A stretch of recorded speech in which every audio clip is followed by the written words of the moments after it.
पूरे मध्य प्रदेश में टीकमगढ़ ज़िला सबसे आखिरी पायदान पर है। रिजल्ट तो बहुत ख़राब आया था। एजुकेशन को ठीक करने की बहुत ज़रूरत है मध्य प्रदेश। अपग्रेड नहीं कर पा रहे और वो टाइम पास सा करते हैं। स्कूल जाते हैं, टाइम पास करके आ जाते हैं। पिछले जितने हम लोगों ने बोले थे शुरू में 5 साल पहले चुनाव के पहले, वो सारे काम हमने मंत्री रहने के पहले पूरे कर लिए थे। विरोध करता है, बात करता है तो उनके ऊपर FIR दर्ज हो जाती हैं, डंडे घलते हैं। ऐसा ये जो चीज़ें आ रही हैं, इसको लेकर क्या करें? पूरा जो क्षेत्र है बुंदेलखंड, वो तो सामंतशाहियों से प्रभावित रहा है। तो इतना आतंक है कि 60-60, 70-70 साल के बब्बा लोग वोट ही नहीं डाल पाए आज तक। पहली बार ही विधायक बने और मंत्री पद आपको मिल गया, तो क्या बुआ जी की कृपा चल रही है या फिर जो है लगातार ऊपर पहुँच है?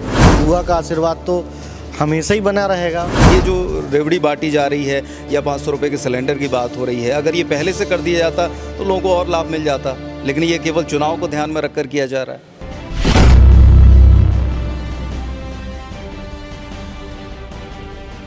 विधानसभा चुनाव 2023 के लिए अब बिल्कुल उल्टी गिनती शुरू हो गई है और ऐसे में जो कि जिम्मेदार पदों पर बैठे हुए हैं, उनको लेकर जनता के कुछ सवाल हम सामने रखेंगे। आज हमारे साथ हैं राज्य मंत्री राहुल लोधी जी और उनसे बातचीत करेंगे कि इस पूरे क्षेत्र की अगर बात करें तो पिछले 5 साल आपका कार्यकाल रहा और उस पूरे 5 साल के कार्यकाल में क्षेत्र को ऐसी कौन सी सौगातें आपके द्वारा दी गई हैं जो जनता के लिए लाभप्रद हुई? नमस्कार। पिछले 5 साल तो मिल नहीं पाए मेरे को काम करने के लिए।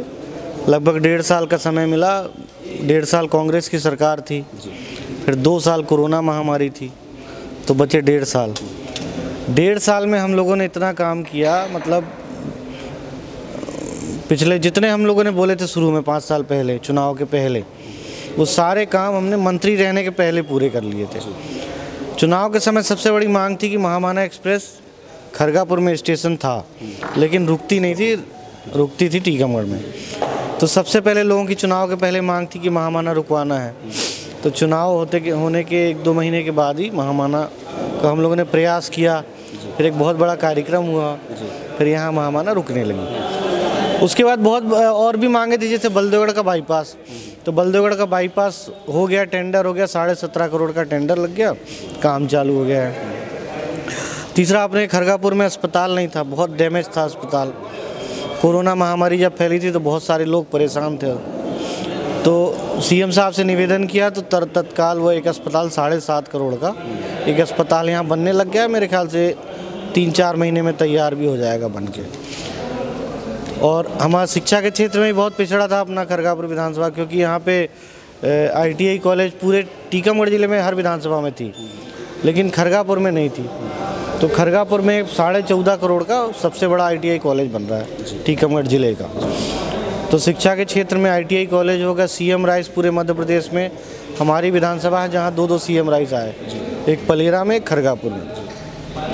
और शिक्षा के क्षेत्र में बलदेवगढ़ में कॉलेज की लंबे समय से मांग चल रही थी, तो बलदेवगढ़ में कॉलेज के भाई काम चालू हो गया। वो भी उसके लिए भी 10 एकड़ की ज़मीन आरक्षित करके बढ़िया कॉलेज बन रहा है वहाँ पर। तो शिक्षा के क्षेत्र में बहुत अच्छे काम हो गए।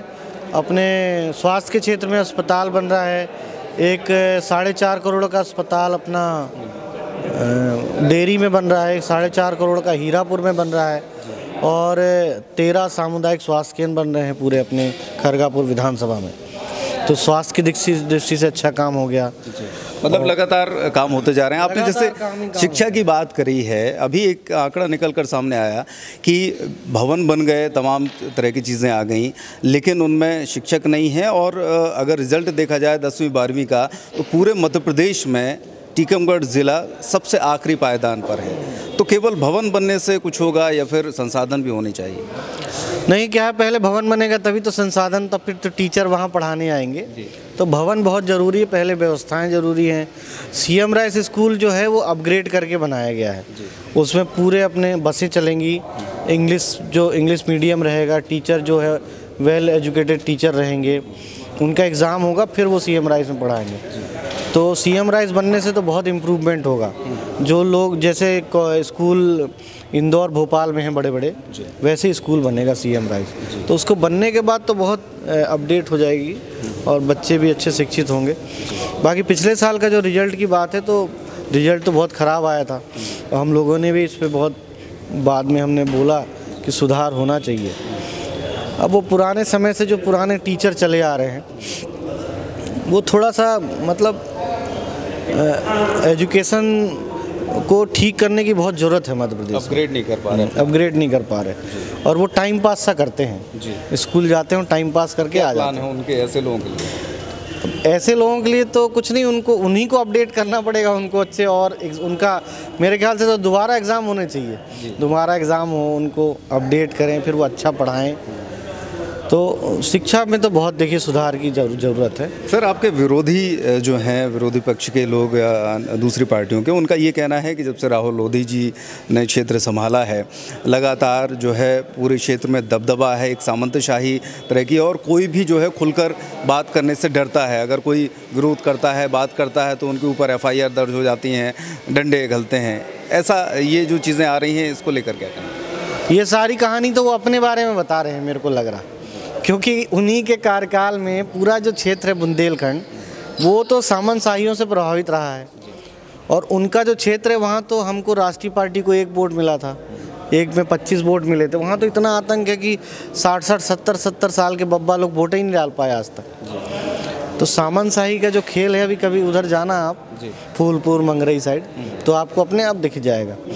बाकी दबाव और वैसा कुछ नहीं है, हम लोगों ने तो विकास के काम किए हैं और जो इतने साल से दबदबा था उनका, उसको कम करने का काम किया है। और जो गलत लोग थे, जो लोगों को दबा के राजनीति करते थे, उनको सजा देने का काम किया है हमेशा। आप ऐसे विधायक हैं जो पहली बार ही विधायक बने और मंत्री पद आपको मिल गया, तो क्या बुआ जी की कृपा चल रही है या फिर जो है लगातार ऊपर पहुंच है? नहीं, पहुंच कहीं नहीं है, कुछ भी नहीं है, और रामराजा सरकार का आशीर्वाद है। अच्छा काम कर रहे हैं और क्षेत्र को आगे बढ़ाने का काम कर रहे हैं। और हो सकता है केंद्रीय नेतृत्व के क्या सर्वे के आधार पे सब हुआ, तो हो सकता है सर्वे के आधार पे हुआ है। बाकी बुआ का आशीर्वाद तो हमेशा ही बना रहेगा, बुआ के आशीर्वाद से ही हम लोग सब आगे बढ़ रहे हैं। और पूरे बुंदेलखंड में भी जितने नेता हैं सबको बुआ ने ही आगे लाई, बुआ उनको फ्लोर। लेकिन एक चीज़, अभी 2 दिन पहले भारतीय जनता पार्टी के स्टार प्रचारकों की लिस्ट निकली, 40 नाम उसमें शामिल हैं, लेकिन उमा भारती जी का नाम उसमें शामिल नहीं है। इसको लेकर क्या सोचते हैं? वो लिस्ट मैंने देखी नहीं है अभी, लेकिन बुआ को स्टार प्रचारक की लिस्ट में शामिल होने की जरूरत नहीं, खुद ही स्टार प्रचारक हैं। वो तो जहाँ खड़ी जाए हो जाएंगी वहीं से। प्रधानमंत्री जी का नाम है, JP नड्डा जी का नाम है, शिवराज जी का नाम है। मैंने लिस्ट अभी देखी नहीं, अभी आप ही बता रहे हैं कि ऐसी लिस्ट निकली है। लेकिन मेरा कहना है कि किसी लिस्ट के से कोई स्टार प्रचारक बनता नहीं है। स्टार प्रचारक तो स्वाभाविक होता है, वो कहीं खड़ा हो जाएगा तो जनता अपने आप आ जाएगी। तो बुआ तो मास लीडर हैं, कहीं भी चली जाएंगी अपने आप जनता अपने आप आ जाएगी। उनको तो बुंदेलखंड में मानते बहुत हैं लोग, घर घर में पूजा होती थी पहले उनकी। सर, ये देखा गया है पूरा बुंदेलखंड क्षेत्र जो है वो पलायन से, बेरोज़गारी से जूझ रहा है। इसी के साथ साथ जो आवारा गौवंश है उसकी वजह से किसान भी परेशान हैं, आए दिन एक्सीडेंट हो रहे हैं। न सिर्फ गौवंश जो है मर रहा है बल्कि लोग भी घायल हो रहे हैं, परेशान हो रहे हैं। इतनी बड़ी बड़ी बातें जो होती हैं भाजपा सरकार की ओर से कि हम गाय की पूजा करते हैं, तमाम चीज़ें हैं, लेकिन उसके बावजूद सड़कों पर ये स्थिति है। नहीं, देखिए, भारतीय जनता पार्टी की सरकार ने लगातार प्रयास किया। बुआ भी जब आई CM बनी थी, उस समय भी गौ संरक्षण के लिए बहुत काम किए गए थे। और क्या है, कोई भी जब काम करना हो तो पहले एक्सपेरिमेंट तो करना ही पड़ता है। तो भारतीय जनता पार्टी लगातार प्रयास कर रही है कि गायों के लिए संरक्षण हो। मतलब सर, 18 साल से सरकार है आपकी। नहीं, तो गौशाला बनाने का काम हुआ, सब जगह गौशालाएं बनी। गौशालाएं इसलिए बनी थी कि गाय वहाँ रहें और उनको मतलब एक क्षेत्र में उनको चारागाह सब चीज़ की व्यवस्था थी वहाँ पे। लेकिन क्या है, वो सक्सेस नहीं हो पाया। प्लानिंग तो सही थी लेकिन वो सक्सेस नहीं हो पाया। तो लेकिन अभी कोई ना कोई प्लानिंग तो करेंगे। और ये तो बहुत बड़ी समस्या है, देश की समस्या होती जा रही है। क्योंकि गायों को तो गौ माता रोड पे इतनी परेशान घूम रही और आए दिन कोई ना कोई एक्सीडेंट हो रहे और उनसे लोगों का भी एक्सीडेंट हो रहा है। लेकिन हमने एक नया एक्सपेरिमेंट किया अपनी विधानसभा में। और जो पहले पुराने ज़माने में होता था, हर गांव में बरेदी होते थे, वो सुबह चराते थे गांव को और शाम को लौटा के लाते थे। तो हम लोगों ने अगली बार अपनी विधानसभा में हर गांव में 2-2 बरेदी अपने सैलरी अपने हिसाब से देंगे, 10-10 हज़ार रुपये महीने के हिसाब से। और जब तक कोई नई व्यवस्था नहीं आ जाती तब तक ये व्यवस्था रखेंगे कि वो सुबह शाम गायों को चराएं, और 2-2 लाख रुपए हर ग्राम पंचायत में तार फेंसिंग के लिए अलग से देंगे। तो सर ये तो फिर वही बात होगी कि सरकार ने गौशालाएं बना दी, लोग जो वहाँ पर गौशालाओं के इंचार्ज हैं उन्होंने बहुत सारी ज़मीन पे कब्जा कर लिया, बहुत सारी गोचर भूमि भी है, सरकार पैसा दे रही है चारे का, लेकिन आपको अलग से इंतज़ाम करना पड़ रहा है, तो फिर सरकार की योजना ही पूरी ठप्प, आपने मान लिया कि पूरी योजना ही फेल है।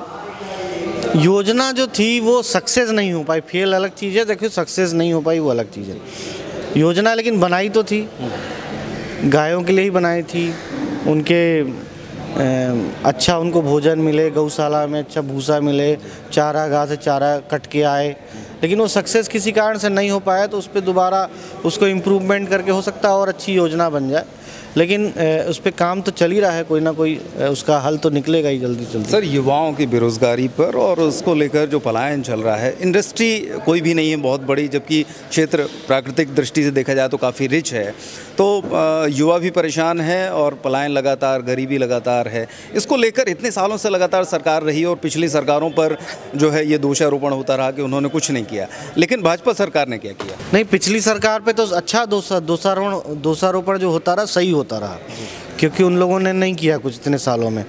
अगर वो 50 साल अच्छे से शासन चला लेते तो आज ये देश की दुर्दशा नहीं होती। अब जो उन्होंने करप्शन फैलाया था इतने साल में, तो उसको सुधारने में समय लगेगा। चिराग का जिन तो है नहीं कि घिसो और ठीक हो जाए। तो पहले तो वो उनके प्रधानमंत्री बोलते थे कि 10 डाल रहे तो 1 रुपये पहुँच रहे, लेकिन अब मोदी जी जितने डाल रहे उतने लोगों के खाते में पहुँच रहे, पूरे के पूरे। तो करप्शन तो धीरे धीरे ख़त्म होता ही जा रहा है।